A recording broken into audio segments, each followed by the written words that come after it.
नमस्कार। आप देख रहे हैं भव्याश्री न्यूज और मैं हूं आपके साथ आदित्य। इस वीडियो में आप जानने वाले हैं कि अगर आप कौन बनेगा करोड़पति 2022 में रजिस्ट्रेशन सबमिट कर रहे हैं तो केबीसी सीजन 14 का जो आईवीआर कॉल है वो किस नंबर से आने वाला है और साथ ही साथ आईवीआर कॉल के दौरान आपसे क्या क्या पूछा जाएगा और किस तरीके से आपसे वार्तालाप होने वाला है वो आज इस वीडियो में आप जानने वाले हैं। लेकिन सबसे पहले हम आपको बता दें कि आईवीआर जो कॉल होता है वो कॉल सेंटर की तरह एक कॉल होता है, यानी कि आप कई बार देखते होंगे जब कॉल सेंटर की तरफ से आपके पास कॉल किया जाता है जहां पे कोई व्यक्ति आपसे बात नहीं करता है, टेक्निकली यानी कि कंप्यूटराइज आप वहां पे बात करते हैं और कंप्यूटराइज वॉइस को आप सुनकर जो ऑप्शन को आप सेलेक्ट करते हैं, ठीक उसी तरीके से आईवीआर कॉल में कंप्यूटराइज ही वहां पे भाषा सेट होता है। यानी कि आईवीआर कॉल के दौरान कोई भी पर्सनल व्यक्ति आपसे बात नहीं करेंगे, वहाँ पे पर्सनलाइज कंप्यूटराइज जो है सेट डाटा होता है और वो डाटा बारी बारी से आपसे जो है सवाल और जवाब पूछते चले जाएंगे और वहाँ पे आपको विकल्प दिया जाएगा और उसी आधार पे आप वहाँ पे विकल्प को जो है सेलेक्ट करेंगे। सबसे पहले जैसे ही आप वहाँ पे कॉल को रिसीव करते हैं आपको वेलकम किया जाएगा और पहला सवाल ही आपसे यही पूछा जाएगा कि क्या आप केबीसी 2022 के लिए रजिस्ट्रेशन किए हैं या फिर नहीं किए हैं। इस बात को आप हमेशा ध्यान रखिए कि जिस ऑप्शन को भी आप वहाँ पर लॉक कीजिए, सबसे पहले अच्छे तरीके से प्रश्न को आप सुनिए। अगर एक बार में आपको प्रश्न समझ में नहीं आता है तो फिर दोबारा सुनने के लिए आपको वहाँ पे विकल्प दिया जाएगा कि दोबारा सुनने के लिए आप बटन को प्रेस करें। जितना बटन बोला जाएगा उसको आप फिर से जो है प्रेस कीजिएगा। ध्यान रखिए अगर दूसरी बार आप वहाँ पे ऑप्शन नहीं सेलेक्ट कर पाते हैं तो ऑटोमेटिक आपका जो कॉल है वहीं पे डिस्कनेक्ट हो जाता है, यानी कि प्रतिभागी को सिर्फ और सिर्फ दो ही मौका मिलता है। एक बार में आप बटन प्रेस कर देते हैं तो ठीक है, और अगर किसी कारण से आपको समझ में नहीं आता है तो दोबारा सुनने के लिए आप दोबारा जो है वहाँ पे बटन प्रेस कर सकते हैं। लेकिन दोबारा में भी अगर आपको समझ में नहीं आता है और समय के अंदर अगर आप वहाँ पे बटन प्रेस नहीं कर पाते हैं तो आपका जो कॉल है ऑटोमेटिक वहाँ पे डिस्कनेक्ट हो जाएगा। तो एक तो सबसे बड़ी चीज़ वहाँ पे टाइम बहुत मार्जिन होता है। मोस्टली ज़्यादा से ज़्यादा 4 से 5 सेकंड का समय आपको मिलता है, 4 सेकंड का ही समय मिलता है। प्रश्न जब आपसे कोई पूछा जाएगा या फिर कोई विकल्प आपसे पूछा जाएगा तो उसके बीच सिर्फ और सिर्फ 4 सेकंड का ही समय आपको मिलेगा जहाँ पे बटन आपको प्रेस कर देना होगा। तो इस चीज़ों का आप वहाँ पे अच्छे तरीके से ध्यान रखिएगा। तो सबसे पहले आपसे वही पूछा जाएगा कि क्या आप प्रतिभागी हैं जो रजिस्ट्रेशन कर रहे हैं, उसके लिए हाँ दबाएँ तो एक को आप प्रेस कीजिए। उसके बाद कुछ जानकारी आपके बारे में जो है वहाँ पे डिमांड किया जाएगा, जिस जानकारी को आप अच्छे तरीके से, यानी कि वो आपका व्यक्तिगत जानकारी होगा, वो आप अच्छे तरीके से वहाँ पे सबमिट कीजिएगा। उसके बाद एक सवाल और जो है कंप्यूटराइज आपसे पूछा जाएगा कि क्या आप इससे पहले कभी भी कौन बनेगा करोड़पति के हॉट सीट तक आप पहुँचे हैं। वहाँ पे 2 विकल्प आपको दिया जाएगा, हाँ के लिए 1 दबाएँ और नहीं के लिए 2 दबाएँ। अगर आप हाँ वाले ऑप्शन को सेलेक्ट कर देते हैं तो फिर आपका जो वहाँ पे कॉल है वहीं पे डिस्कनेक्ट हो जाएगा। क्योंकि जो प्रतिभागी एक बार कौन बनेगा करोड़पति के हॉट सीट तक पहुँच जाते हैं, उनको दोबारा जो है मौका नहीं दिया जाता है। इसलिए आप ऑप्शन को सही देखकर, सही सुनकर और उसके बाद ही ऑप्शन को आप सेलेक्ट कीजिएगा। तो ये तो रही आईवीआर कॉल की पर्सनल जानकारी जो कॉल के दौरान आईवीआर आपसे डिमांड करेंगे। और साथ ही साथ जो 3 प्रश्न पूछा जाएगा वो तीनों किस तरीके से प्रश्न होने वाला है और किस तरीके से पूछा जाएगा वो आज इस वीडियो में हम आपको बता देते हैं। तो सबसे पहले आईवीआर कॉल के दौरान जो है आपसे 3 प्रश्न पूछा जाएगा।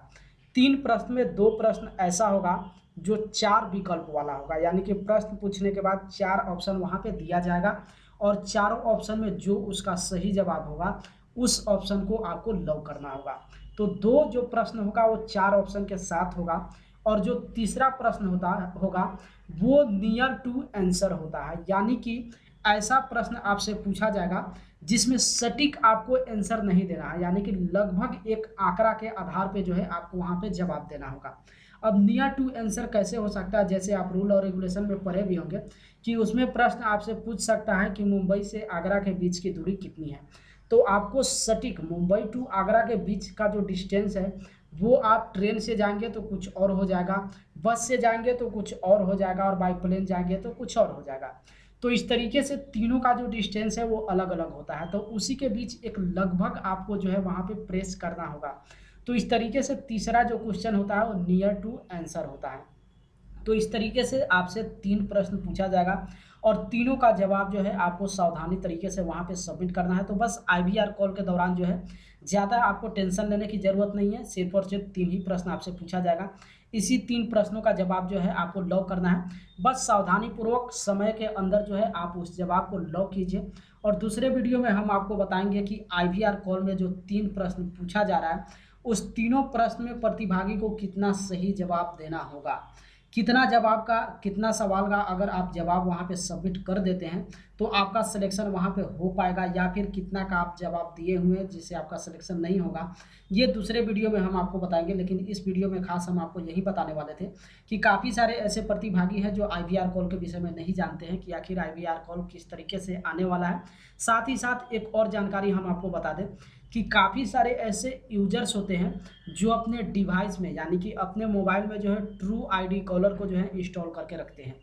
अब ट्रू ID कॉलर का काम क्या होता है कि जिस नाम से जो है कॉल आता है उसका नाम वहाँ पे वो बताना शुरू कर देता है। अब आप कई बार देखते होंगे कि कुछ कॉल ऐसा आता है जिस पे स्पैम लिखा हुआ होता है। स्पैम आखिर क्यों दिखाता है? तो ट्रू ID कॉलर पे एक ऑप्शन होता है स्पैम का, जहां पर आप भी जो है ट्रू ID कॉलर पे जाके किसी के भी मोबाइल नंबर के विषय में जो है रिपोर्ट कर सकते हैं। तो उसी तरीके से अगर एक ही मोबाइल नंबर पे कुछ यूजर्स के द्वारा अगर रिपोर्ट कर दिया जाता है तो उसको ट्रू ID कॉलर क्या करता है, स्पैम के अंतर्गत डाल देता है। तो वहाँ पे काफ़ी सारे जो यूजर्स होते हैं वो जैसे ही मोबाइल पे देखते हैं स्पैम के नाम से कॉल आ रहा है तो उस कॉल को रिसीव ही नहीं करते हैं। तो ये गड़बड़ी आपको नहीं करना है। KBC टीम की तरफ से या फिर अननोन कोई भी नंबर आ रहा है तो उस नंबर को आप रिसीव जरूर कीजिए। ज़रूरी नहीं कोई स्पैम लिखा हुआ है तो KBC टीम का नहीं होगा। दूसरी चीज़, डायरेक्ट किसी नंबर को यहाँ पे दिखाना ये यहाँ पे संभव नहीं होगा।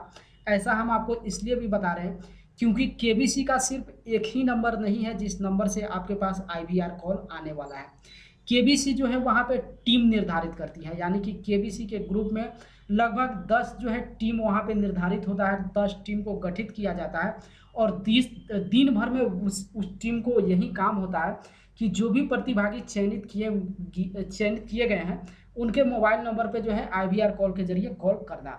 तो वहाँ पे 10 टीम अगर वहाँ पे क्रिएट किया गया है, 10 टीम बनाया गया है, तो जाहिर सी बात है 10 टीम का जो है 10 नंबर होगा।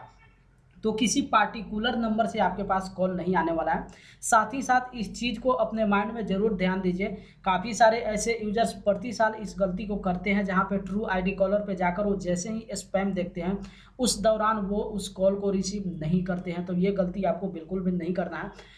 इस रजिस्ट्रेशन के दौरान या फिर जब तक IVR कॉल आने वाला है, जिस नंबर से भी आपके मोबाइल पे कॉल आ रहा है उस नंबर को आप ज़रूर रिसीव कीजिए।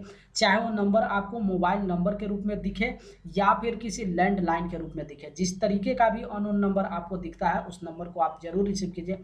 हो सकता है वो KBC का ही नंबर हो।